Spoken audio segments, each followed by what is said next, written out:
오늘은 삶으로 드리는 예배, 다른 말로 하면 예배자의 삶이라는 이런 제목으로 말씀을 상고하고자 합니다. 1월달 주제가 예배라 그랬죠. 그래서 우리가 사실은 첫 주에는 예배의 대상에 대해서 시편 95편의 말씀으로 살펴봤습니다. 우리 예배 대상이 누구냐? 천지를 지으시고 또 역사를 주관하시는 살아계신 하나님, 그분이 우리의 예배의 대상이 되죠. 그래서 우리가 거기에서 하나님은 어떤 분이냐? 유일한 구원자, 그런 창조자, 그런 목자이시다, 이렇게 말했어요. 두 번째 주일에 우리 교단에서는 이제 참된 예배자인데, 우리가 두 번째 주는 해마다 이를 둘째 주는 사무총회로 표어 성경 구절을 하기 때문에, 그래서 유다서 1장 20절하고 21절의 말씀으로 앞에 있는 표어대로 우리 한번 표어를 다 같이 해보겠습니다. 시작. 그리스도 안에서 믿음을 세우고 든든히 서가는 교회, 이렇게 말했죠. 그러면서 이제 암송 구절이 유다서 1장 20절하고 21절 말씀했죠. 사랑하는 자들아, 너희는 너희의 지극히 거룩한 믿음 위에 자신을 세우고 성령으로 기도하며, 그리고 하나님의 사랑 안에서 자신을 지키며 영생에 이르도록 우리 주 예수 그리스도의 긍휼을 기다리라, 이렇게 했어요. 자, 오늘은 이제 삶으로 드리는 예배, 여기에서 우리가 로마서 12장 1절이 암송 구절인데 1절, 2절을 같이 연결해서 우리가 암송을 할 수 있다면 너무나 좋겠어요. 자, 우리 한번 다 같이. 그러므로 형제들아, 내가 하나님의 모든 자비하심으로 너희를 권하노니 너희 하나님이 기뻐하시는 거룩한 산제물로 드리라. 이런 너희의 드릴 영적 예배니라. 너희는 네 세대를 본받지 말고 오직 마음을 새롭게 함으로 변화를 받아 하나님의 선하시고 기뻐하시고 온전하신 뜻이 무엇인지 분별하도록 하라. 아멘. 저는 6구절 다 외워왔어요. 자, 우리 어린 초등학생들 도전하시기 바랍니다. 고은이도 도전하고 예빈이나 도전하세요. 월말에 다 하면 1만 원권 상품권이 준비됩니다. 초등 우리 교회학교 우리 행사 계획으로. 그래서 이렇게 암송을 하면은 여러 가지 많은 유익이 있습니다. 집중력이 길러지고, 그리고 또 이제 지혜가 뛰어나게 돼요.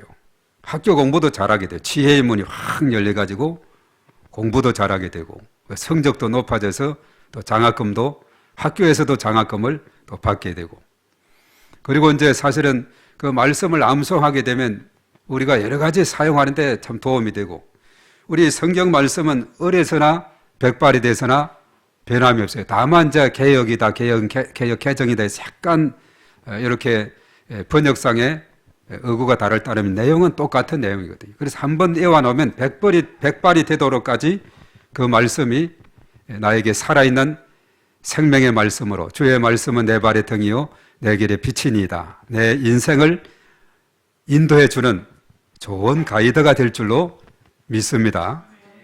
그래서 우리가 이 말씀을 늘 가까이 하고 아끼는 그런 삶을 살아야 됩니다. 자, 오늘 제목이 이제 로마서에서 나온 말씀인데, 로마서는 전체가 몇 장으로 되어 있어요? 16장으로 되어 있습니다.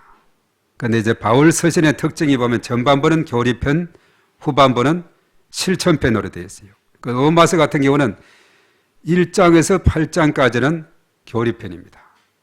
특별히 이제 8장은 교리편의 마지막 장으로 39절까지 되어 있죠. 로마서 8장 1절에서 39절까지 성령의 역할에 대해서 잘 말씀합니다. 로마서는 1장에 보면 뭐 이방인의 죄, 유대인의 죄, 모든 사람의 죄, 그리고 어렵게 되는 것은 오직 믿음인데 아브라함이 그랬다. 그리고 율법의 역할이 있는데 뭐냐? 내가 죄를 깨닫게 해서 믿음으로 가게 한다.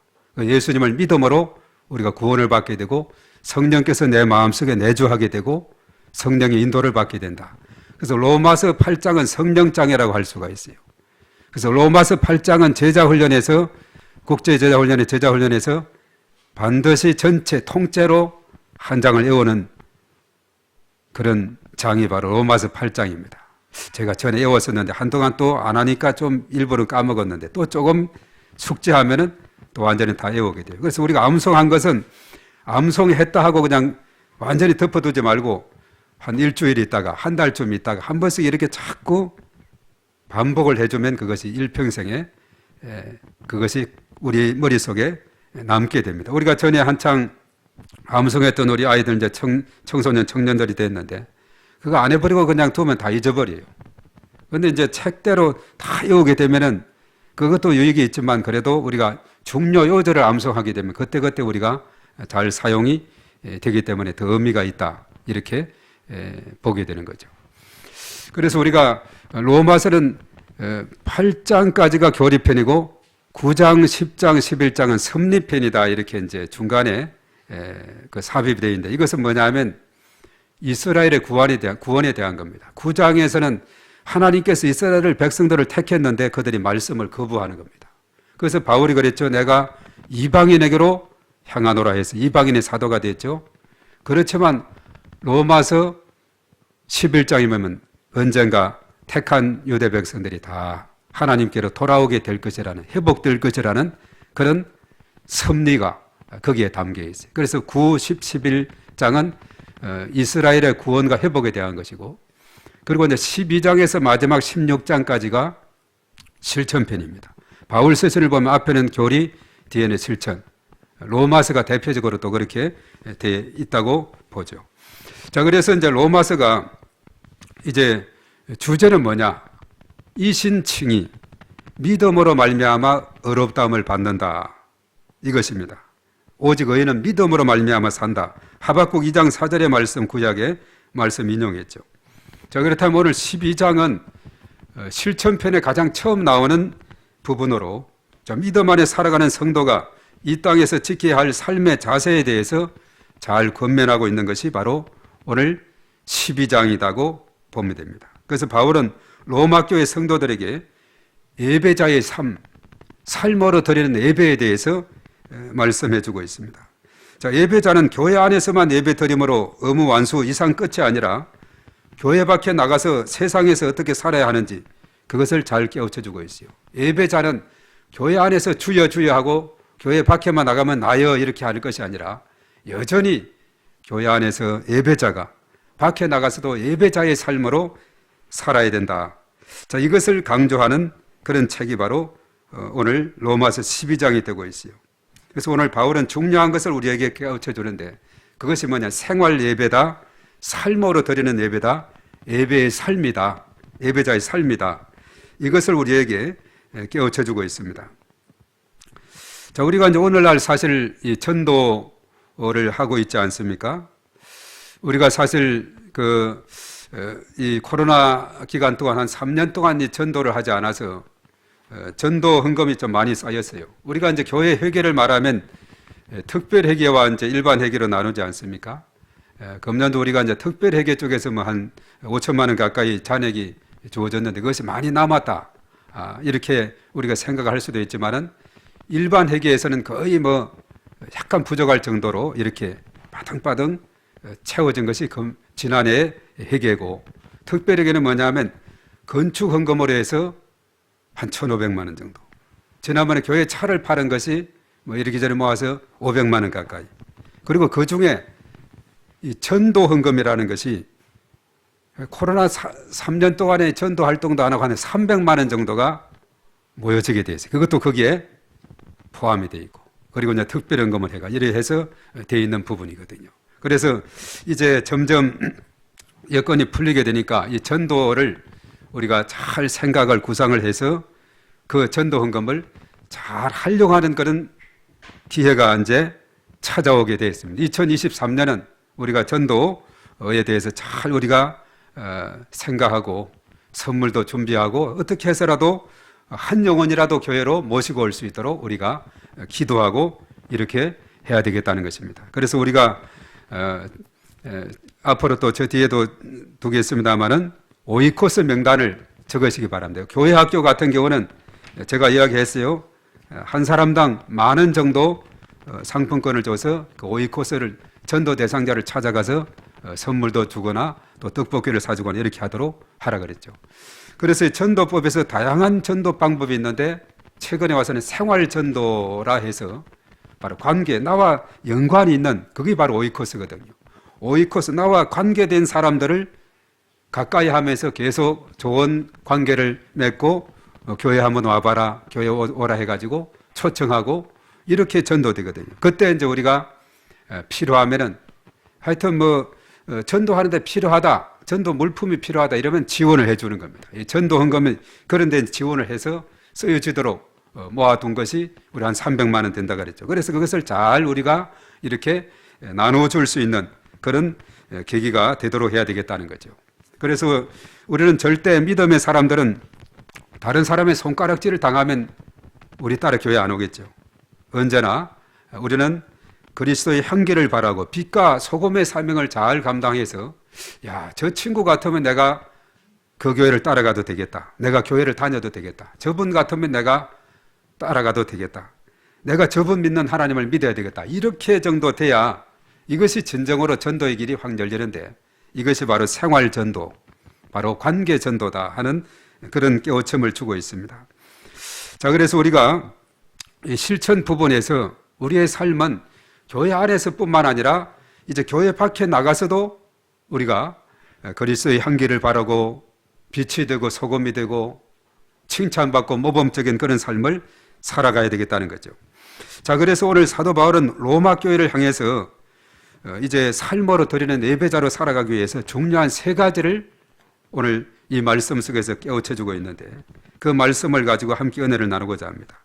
자, 첫 번째 우리가 생각할 것은 뭐냐면 우리 따라하겠습니다. 너희 몸을 거룩한 산제물로 드리라.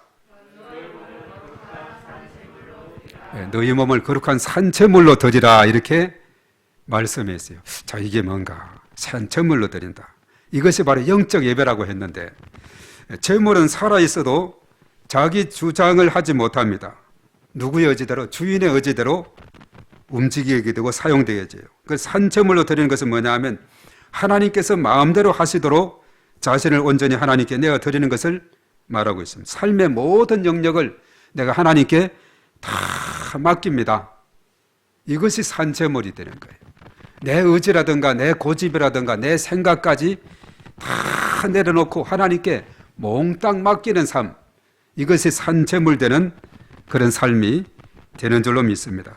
그래서 내 안의 주인은 누구냐? 온전히 주님이 주인이 되는, 내 주인은 내 마음의 중심에 있는 의자에, 우리가 사형리할 때 있죠, 의자에 나 자아가, 나 자신이 앉아있는 것이 아니라 나는 의자 밑으로 내려오고 그 의자에 누구를 앉혀요? 예수님, 십자가를 거기에 다 앉히는 삶이 바로, 이것이 바로 산제물된 삶입니다. 그래서 사도 바울은 갈라디아서, 이 갈라디아서는 사실 로마서의 속편이다 할 정도로, 로마서의 축소판이다 할 정도로 아주 중요한 것을 가르치고, 율법으로는 절대 구원을 받을 수 없다, 오직 믿음으로 구원받는다, 이것이 바로 갈라디아서 가르침이거든요. 자, 그렇기 때문에 인간의 공로나 의지로는 도저히 구원의 길이 안 되기 때문에 어떻게 해야 돼? 나는 죽어져야 된다는 거죠. 그래서 갈라디아서 2장 20절이 핵심 요절이죠. 내가 그리스도와 함께 십자가에 못 박혔나니, 그런 즉 이제는 내가 사는 것이 아니라 내 안에 그리스도께서 사신 것이라. 내가 이제 육체 가운데 사는 것은 나를 사랑하사 나를 위하여 자기 몸을 버리신 예수 그리스도를 믿는 믿음 안에서 사는 것이다, 그렇게 말했어요. 나는 죽어지고, 아까 찬양 가사처럼 나는 죽어지고 예수로 사는, 그것이 진정으로 산제물된 삶이다 하는 거죠. 우리가 성경 중에서 가장 잔인한 장을 한 장 예를 들자면 창세기 22장입니다. 아브라함이 100세, 사라 90세 때 늦둥이로 겨우겨우 낳은 그 아들에게 점점 그 이삭이 점점 자라서 이제 한 5학년쯤 됐을까요? 그래서 이제 아브라함 같으면 한 100살, 110세가 넘고 사라는 100세가 넘은 그런 때 아이가 잘 자라고 있는데 더 이상 이제, 그렇죠, 90살이고 아브라함이 100살인데 어떻게 우리 가운데서 아이가 태어난단 말입니까? 그러나 하나님께서는 능치 못하심이 없다 하면서 내년 이맘때 아들이 있을 것이라 이삭을 낳았지 않습니까? 그 아들이 잘 자라는데 어느 날 느닷없이 한 5학년쯤 됐을까요? 우리로 말하면 아브라함아, 아브라함아, 내 독자 그 이삭을 모리아산에 가서 제물로 바쳐라. 예? 하나님 지금 뭐라고 했습니까? 예, 다시 말씀해 보세요. 네 아들 독자 이삭을 제물로 바치란 말이야. 예? 생각해 보세요. 입장을 바꿔 생각해 보세요. 100세 때 낳은 그 아들 이제 잘 자라고 있는데 이것이 나의 유일한 나의 자손인데 제물로 바치라니요. 보통 사람 같으면 절대 이것만은 하나님 안 되겠어요. 다른 건 몰라도 이것만 안 되겠어요.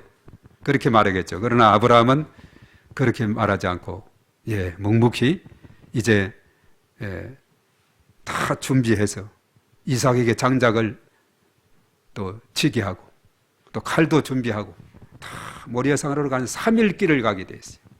그래서 그 장소에 도착해서 다 제단을 장작을 다 이렇게 쌓아서 이삭을 결박해서 올립니다. 이삭이 가면서 좀 이상했어요. 아버지 자, 모든 이 제물을 위해서 준비가 장작도 준비되고 다 불씨 뭐 다 이렇게 준비됐는데 제물은 어디 있습니까? 했을 때 참 아브라함이 참 지혜가 있는 것 같아요. 아브라함이 뭐라고 말했어요? 하나님이 다 준비하실 것이다. 그때 만약에 아브라함이 제물은 바로 너야 인마 너 이렇게 했더라면 이삭이 짐을 풀고 그냥 도망가지 않을까 이런 생각도 하게 되는데 5학년짜리가 도망가면 110살짜리가 따라가겠어요? 도저히 안 되겠죠. 그런데 아브라함은 하나님이 다 준비하실 것이다 했는데 그래서 다 이렇게 제단을 쌓고 보니 없어요. 그 이삭 너 이리 와봐 해가지고 결박했는데 순순히 응해서 완전히 이제 제물로 올려져 있는데 칼로 내리치려고 하는 순간이었는데 아브라함 그쳐 이렇게 두려워버리니까 저기에 순양이 하나 준비가 돼 있어요. 그래서 이삭을 풀고 순양을 대신해서 제물로 드리게 됐는데 바로 이것은 내가 이삭을 하나님께 산 제물로 드린 거나 마찬가지다 하면서 아브라함 믿음이 아주 더 칭찬받고 인정받는 그런 놀라운 역사로 하게 된 줄로 믿습니다. 이삭의 생명은 오직 하나님께 달렸는데 하나님의 여호와 이레의 기적으로 이삭은 살고 순양이 대신해서 제물이 됐죠. 제물은 죄가 더 이상 죽을 몸을 지배하지 못하도록 하고 지체를 의의 병기로 하나님께 드리도록 하는 그런 것을 말합니다. 로마서 6장 쭉 11절에서 14절에 그렇게 말씀하고 있어요. 너희 지체를 불의의 무기로 죄에게 내주지 말고 오직 너희 자신을 죽은 자 가운데서 다시 살아난 자 같이 하나님께 드리며 너희 지체를 의의 무기로 하나님께 드리라 이렇게 말했죠. 그래서 바울은 종종 교회를 한 몸이다 또 많은 지체에 이렇게 비유를 하고 있는데 이것은 교회가 그리스도 안에서 한 몸이고 성도는 여러 지체다 그랬죠. 그래서 이 관계를 잘 긴밀하게 연결하게 되면은 고린도전서 12장 12절에 그랬어요. 몸은 하나인데 많은 지체가 있고 몸의 지체가 많으나 한 몸인가 같이 그리스도도 그러하니라 이렇게 말씀했어요. 이 사람으로 말하면 머리는 예수님이고 몸은 교회고 손, 발과 같은 지체는 성도들. 이것이 바로 교회에 대한 적절한 설명이죠. 그래서 몸은 머리의 지시를 받아 그리스도의 지시를 받아야 되고 그리고 몸을 세우기 위해서는 손, 발이 지탱이 잘 돼야 된다는 거죠. 그래서 특별히 바울은 이렇게 밀접한 연결된 성도가 하나님께서 은혜를 주신 선물인 오늘 그 다음에 6절에서 8절까지 나와요. 예언과 섬김과 그리고 가르침과 위로, 구제, 다스림, 긍휼로 한몸된 공동체를 이루어 가야 된다. 이렇게 가르쳐주고 있습니다. 그래서 제물은 뭐냐 하면 토기장이 손에 들린 진흙과 같아서 자신의 의지가 담겨서는 안 돼요. 주인의 의지대로 순종하는 삶을 살아야 됩니다. 그래서 몸을 거룩한 산제물로 드리라는 것은 교회 안에서나 밖에서나 언제나 하나님께 순종하며 살아가야 된다. 이것을 알려주고 있습니다. 그래서 예배는 주일에 드리는 예배와 삶 속에 드리는 생활 예배가 있는데 바로 예배자의 삶은 주일 예배, 생활 예배 이것을 통해서 바로 하나님 앞에 영광을 돌려야 된다. 이것을 말해주고 있어요. 그래서 너희 몸을 하나님의 기뻐하시는 산제물로 드리라 이렇게 말했죠. 자, 두 번째는 뭐라고 했는데 다 같이 따라합니다. 마음을 새롭게 함으로 변화를 받아라. 2절의 앞부분에 마음을 새롭게 함으로 변화를 받아라 이렇게 되어 있어요. 우리 2절 다 같이 시작. 너희는 이 세대를 본받지 말고 오직 마음을 새롭게 함으로 변화를 받아 하나님의 선하시고 기뻐하시고 온전하신 뜻이 무엇인지 분별하도록 하라. 아멘. 예. 마음을 새롭게 함으로 변화를 받는다. 예배자는 예배를 통해서 변화를 체험해야 돼요. 우리 기독교의 신앙은 변화를 일으키는 종교의 신앙을 우리에게 주고 있습니다. 믿음을 갖게 되면 변화할 수밖에 없습니다. 옛사람이 변해서 새 사람이 되고 지옥 갈 사람이 천국 가게 되는 체인지, 또 트랜스포메이션, 변혁이라는 이런 의미를 가지고 있어요. 완전히 우리의 사람이 옛사람이 새 사람으로 바뀌는 걸 말합니다. 예배를 통해서 말씀을 듣고 깨닫고 회중들이 함께 예배를 드리면서 공동체가 함께 은혜를 체험하고 변화를 받아야 된다 하는 겁니다. 그래서 변화를 위해서는 어떻게 해야 되느냐? 오늘 말하고 있죠. 2절에서 너희는 이 세대를 본받지 말라 이렇게 말했어요. 이 세대를 소극적인 측면으로 또 부정적인 측면으로 강조하는 것은 이 세대를 본받지 말라. 이 그리스도인의 삶은 세상 속에서 살고 있지만 세상과 같이 동화해서는 안 되고 오히려 세상을 변화시키는 삶을 살아야 된다. 세상에 영향력을 끼치는 삶을 살아야 된다. 이것을 말해주고 있어요. 자, 우리가 흐르는 물에 우리가 이제 물가에 가보면 시골 같은데 이제 겨울물이 있어요. 이렇게 물가에 가서 딱 앉아 있으면 얼마나 시원하고 거기에 발을 담그고 있으면 얼마나 시원합니까? 그래서 물을 딱 이렇게 쳐다보고 있으면은 관찰되어지는 것이 있어요. 물이 이제 위에서 아래로 흐르는데, 자, 죽은 물고기는 어떨까요? 그 세차게 거슬러 올라갑니다. 살아있는 물고기는 거슬러 올라가요. 죽은 물고기는 어떻게 되죠? 떠내려가게 돼요. 이런 모습을 보게 됩니다. 살아있다는 것은 힘을 가지고 있어서 거슬러 올라가게 되면 죽어 있으면 떠내려갑니다. 자, 생명력이 넘치는 그리스도인은 세상에 가치관이나 인기나 명예를 추구하지 않습니다. 육체적인 욕심대로 살지도 말아야 된다. 그래서 갈라디아서 5장 17절에서 21절까지 육체의 소욕은 성령을 거스르고 성령은 육체를 거스린다. 그렇게 말했어요. 이 둘은 서로 대적함으로 너희가 원하는 것을 하지 못하게 한다. 이렇게 말했죠. 그래서 육체의 일은 여러 가지 말했어요. 음행과 더러운 것과 호색과 우상 숭배, 주술, 원수 맺는 것, 분쟁, 시기 분쟁, 당 짓는 것, 분열함과 이단과 투기, 술 취함과 방탕함과 또 그와 같은 것들이라. 전에 너희에게 경계한 것 같이 경계하노니 이런 것을 행하는 자 하나님 나라를 유업으로 받을 수 없다 그럽니다. 그래서 이 세대를 본받지 말아야 된다 하는 것을 강조하고, 그리고 그 다음에 이제 적극적이고 긍정적으로 말한 것이 있는데 따라하겠습니다. 마음을 새롭게 함으로 변화를 받아라. 네. 자, 우리의 마음을 새롭게 함으로 변화, 체인지, 트랜스포메이션, 이렇게 변화를 받아야 된다는 사실이죠. 그 그리스도인의 삶은 예수님을 영접하기 전과 후가 완전히 다르다 그랬죠. 믿기 전에는 세상 풍소를 따랐습니다. 공중권세 잡은 자, 원수마귀 사단을 따라서 육체 욕심을 따라 지냈고 진노의 자녀였습니다. 그는 하나님의 큰 사랑에 힘입어서 은혜로 구원을 받게 되었고 선한 일을 위해서 지음을 받았다. 에베소서 2장 1절에서 10절에 말했죠. 너무나도 감사한 일이죠. 우리가 또 계속해서 에베소서 그 뒤에를 보면 전에는 그리스도 밖에 있었고 이스라엘 나라 밖의 사람이며 약속의 언약에 대해서는 외인이고 세상에서 소망이 없고 하나님도 없는 자였는데 그리스도의 피로 하나님께 가까워지게 하셨고 화평을 이루게 하셨고 원수된 것을 십자가로 소멸하셨다 이렇게 말했어요. 그러므로 이제는 외인도 아니고 나그네도 아니고 오직 성도들과 동일한 시민이요 하나님의 권속, 하나님의 가족이 됐다는 거죠. 그리스도께서 친히 모퉁이 돌이 되셨으며 그의 안에서 건물이 서로 연결하여 주 안에서 성전이 되어가고 그리스도 안에서 함께 지어져 간다라고 에베소서 2장에서도 말씀하고 있죠. 성전이라는 그런 개념을 여기서 언급하고 있습니다. 그래서 옛사람을 벗고 새사람이 돼야 된다.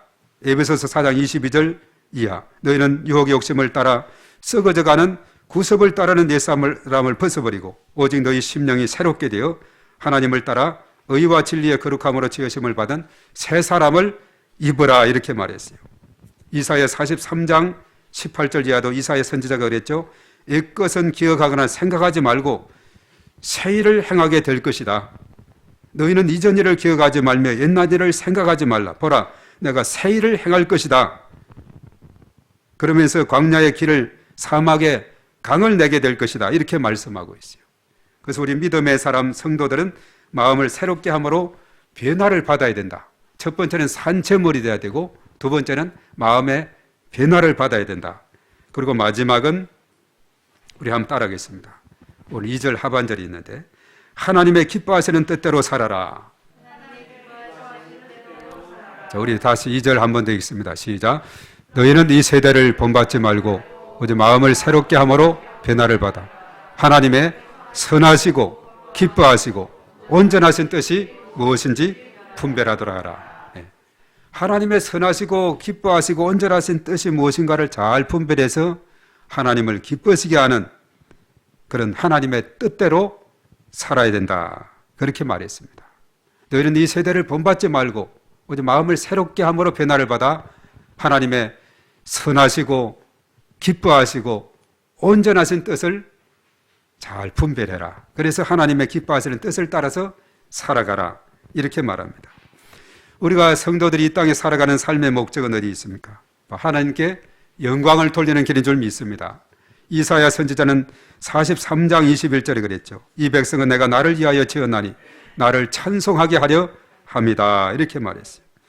성도는 성령이 내주하는 성령의 전이다 그랬어요. 우리 마음속에는 하나님의 성령이 내주하는 성령의 전, 성전이라 그랬죠. 고린도전서 3장 16절에 너희는 너희가 하나님의 성전인 것과 하나님의 성령이 너희 안에 계시는 것을 알지 못하느냐. 6장 19절 너희 몸은 너희가 하나님께로부터 받은 바 너희 가운데 계신 성령의 전인 줄을 알지 못하느냐. 너희는 너희 자신의 것이 아니다. 이렇게 말씀을 하고 있습니다.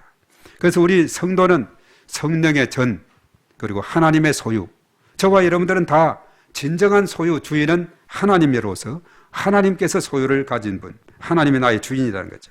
그래서 삶 속에서 온 몸과 마음을 다해서 하나님께 영광을 돌려드려야 된다.